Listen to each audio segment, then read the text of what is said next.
Salam sejahtera Malaysia, denyut nadi suara rakyat bergema di channel ini. Jangan lupa tekan butang subscribe, like dan share. Malaysia kita punya, cintai Malaysiaku, kita jaga kita.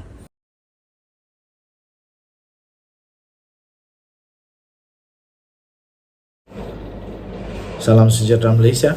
Satu lagi tangkapan penahanan dilakukan oleh SPRM.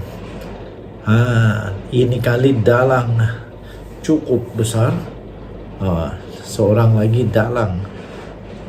Dalang orang yang diberikan kuasa, orang yang diberikan amanah, orang yang dipercayai.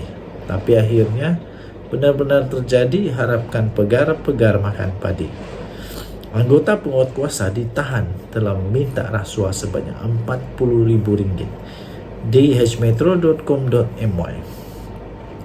Seorang anggota penguatkuasa ditahan oleh Suruhanjaya Pencegahan Rasuah Malaysia SPRM kerana disyaki menerima rasuah kira-kira RM20,000 Malaysia. Difahamkan wang yang diterima lelaki yang berusia 30-an itu sebagai sogokan untuk meringankan kesalahan dan siasatan terhadap seorang individu di atas kesalahan narkotik. Sumber berkata, suspek yang dipercayai pada mulanya meminta wang rasuah RM40,000. Bagaimanapun, suspek menerima kira-kira RM20,000 melalui akaun banknya pada 29 November 2022. Kenyataan itu juga menyebut suspek diriman 6 hari pada 15 Ogos sehingga semalam. Sebelum ditahan semula pada kira-kira jam 2 petang pada hari yang sama di pejabat SPRM Kedah atas satu lagi kesalahan lain katanya. Sementara itu, pengarah SPRM Negeri Kedah, Rosli Muhammad Sattar, ketika dihubungi mengesahkan penahanan itu, beliau berkata, kes itu disiasat mengikut Seksyen 16(A)(B) Akta SPRM 2009. Katanya suspek kemudian dilepaskan dengan jaminan SPRM pada hari yang sama. Inilah buktinya bahawa SPRM menjalankan tugas dengan terbaik. Kita patut memberikan sokongan kepada SPRM untuk meneruskan kerja yang memang terbaik ini. SPRM menjalankan tugas ini dengan baik kerana memang ada titah daripada Seri Paduka Baginda yang di Pertuan Agong. Ingatkah lagi rakyat Malaysia bahawa Agung pernah bertitah di Parlimen supaya Anwar Ibrahim bersungguh-sungguh di dalam membentras rasuah ini, terutamanya jerung-jerung. Tuan-tuan dan puan yang dihormati sekalian, ini satu tindakan yang cukup terbaik daripada SPRM pada hemat saya, kerana orang-orang yang diberi amanah dan kepercayaan ini yang merosakkan penguatkuasa, badan penguatkuasa, organisasi penguatkuasa di Malaysia ini dengan minta rasuah. Akhirnya tiba-tiba kerana nilai setitik rosak susu sebelah, hanya kerana satu dua kerat manusia saja yang buat salah, semua pun buat kesimpulan yang kata diorang ni memang suka ambil rasuah. Jadi kerana itu, orang-orang yang macam ini perlu cepat-cepat disingkirkan, perlu cepat-cepat dibersihkan, dan supaya rakyat Malaysia benar-benar sekali lagi percaya sungguh-sungguh kepada badan penguatkuasaan ini. Terima kasih kepada kerajaan yang sungguh-sungguh mau membentras rasuah, penyalahgunaan kuasa, kerana kemajuan negara Malaysia sangat-sangat teruk boleh mendapat kesan daripada kegiatan-kegiatan yang tak bagus ni. Berdosa tau ambil rasuah. Kita jumpa lagi. Bye. Salam sejahtera Malaysia. Satu lagi berita yang amat mengejutkan seluruh Malaysia.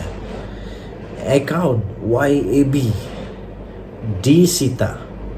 Syarikat kontraktor bina masjid tidak terima bayaran selama 3 bulan.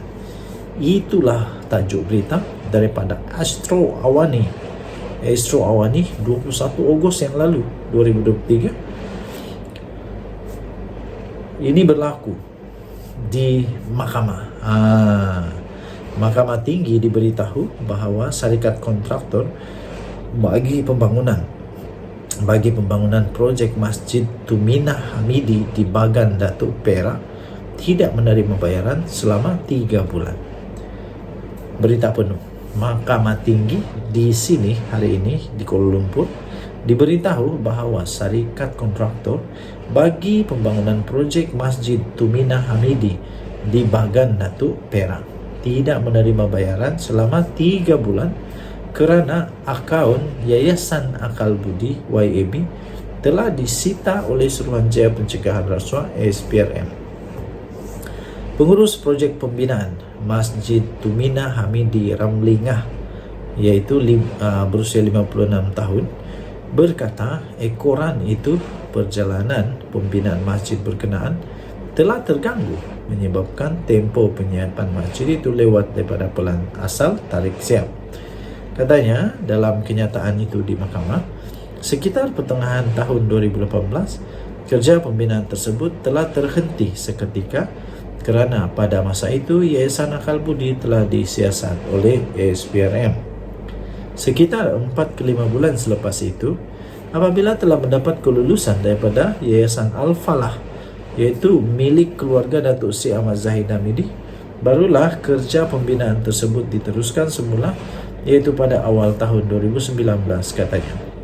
Beliau berkata demikian ketika membacakan pernyataan saksinya pada perbicaraan kes timbalan Perdana Menteri itu yang diperintah untuk membela diri atas 47 pertuduhan iaitu 12 pertuduhan pecah amanah, 8 pertuduhan rasuah dan 27 pertuduhan pengubahan wang haram membabitkan puluhan juta ringgit dana Yayasan Akal Budi.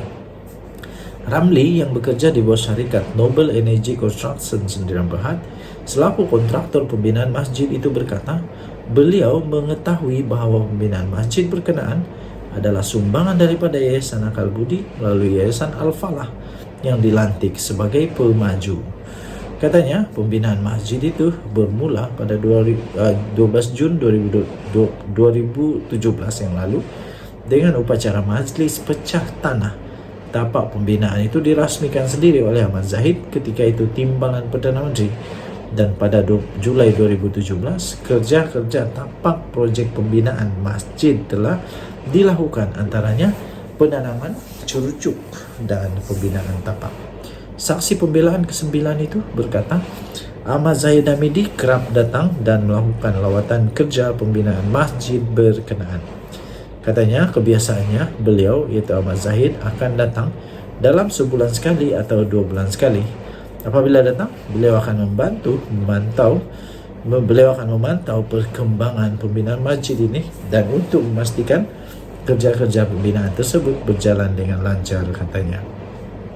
Dan jangan suara rakyat bergema di channel ini. Untuk mendapatkan berita yang lengkap, sila layari astroawani.com.my bertajuk akaun YAB disita, syarikat kontraktor bina masjid tidak terima bayaran 3 bulan, kata saksi 21 Ogos 2023. Kita jumpa lagi. Bye-bye.